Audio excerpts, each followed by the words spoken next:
Rusfertide is a new approach to using something called hepcidin mimetic for patients with Polycythemia Vera. Typically, patients with Polycythemia Vera are treated with phlebotomies, with therapeutic phlebotomies, to keep their hematocrit at less than 45%.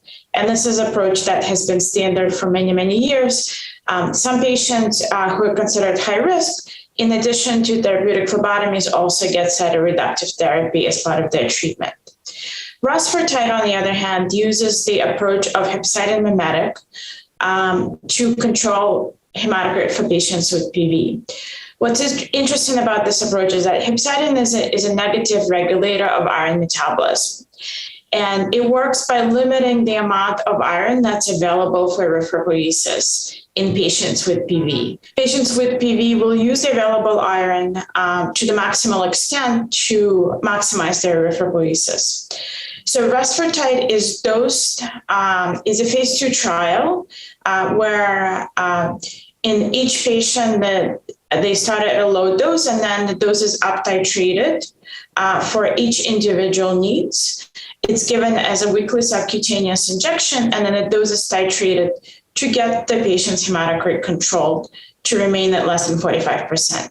And that's used as an add-on approach to therapy. So for those patients that are just were previously getting therapeutic phlebotomies, they just get Rusfertide treatment. For those patients that were already on standard cytoreductive therapy, such as hydroxyurea or interferon or ruxolitinib, Rusfertide is added on as additional therapy for those patients that require 3 or more therapeutic phlebotomies in 6 months prior to initiation of the clinical trial.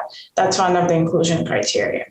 And so what was seen in this phase 2 trial is that when patients are treated with Rusfertide, and once they reach to an appropriate dose that's therapeutic for them, they basically no longer need phlebotomies. And so instead of sort of at random time intervals requiring therapeutic phlebotomy, which requires them to have a visit to a clinical office, have their blood counts measured, and then have blood removed, instead they're treated with this particular agent. So in addition to controlling the hematocrit by this basically sort of chemical phlebotomy in a way, what was also reported is that patients tend to feel better when they're treated on this agent. So some of the systemic symptoms of Polycythemia Vera can potentially be attributed to the systemic iron deficiency that these patients exhibit because A, they use a lot of their iron for erythropoiesis, and B, they're getting therapeutic phlebotomies, so they're actually losing iron every time they get phlebotomized. So using one of the standard symptom scoring systems, we show that patients report improvement in their total symptom scores. And one of the specific symptoms that they report as improved is ability to concentrate. So patients tend to describe it as brain fog, and many patients report that they're feeling better when they're treated with this drug.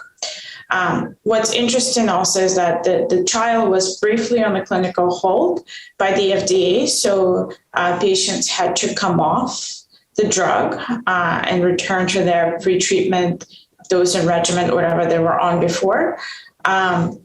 And many patients reported not only requiring phlebotomies again, but also feeling worse when they were off therapy. Once they went back on therapy, they quickly achieved hematocrit control again, and again were reporting improvement in their symptoms. So this is an interesting finding and sort of a gratifying new approach to treating patients with PV. What is also shown in this trial is that looking at the iron parameters, when patients with PV typically, so in the beginning of this therapeutic trial, they're iron deficient. Their ferritin levels are extremely low.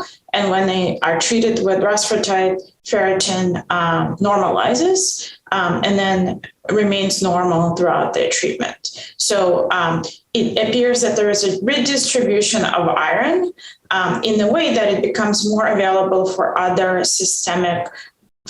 body systemic processes and less available for erythropoiesis. And patients now have normal hematopoiesis as opposed to this very accelerated erythropoiesis.